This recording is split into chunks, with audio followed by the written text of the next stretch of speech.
बँकेत भरण्यासाठी दिलेले 30 लाख घेऊन कर्मचाऱ्याचा पोबारा. सांगलीतील घटना. संशयित कामगार स्वीय सहाय्यक म्हणून काम करतो.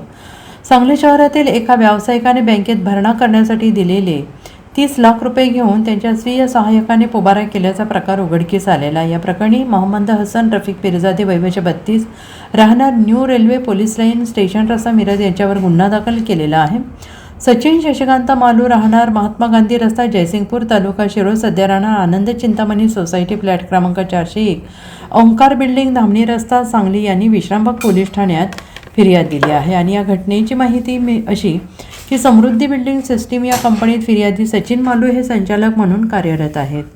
तर संशयित मोहम्मद पिरजादे हा त्यांच्याकडे कामगार आणि स्वीय सहाय्यक म्हणून काम करतो. मालू यांनी दिनांक 16 जून रोजी सकाळी 10 वाजण्याच्या सुमारास संशयित मोहम्मद पिरजादे यांच्याकडे कंपनीच्या व्यवहाराचे 30 लाख रुपये बँकेत भरण्यासाठी दिले होते. मात्र पिरजादे याने ही रक्कम बँकेत भरली नाही. परस्पर ती रक्कम स्वतःच्या आर्थिक लाभासाठी वापरली. हा प्रकार निदर्शनास येताच मालू यांनी संशयित पिरजादे याच्या विरोधात विश्रामबाग पोलिसात फिर्याद दिली. पोलिसांनी पिरजादे याच्यावर गुन्हा दाखल केला आहे. Bureau report SBN Marathi Sangli.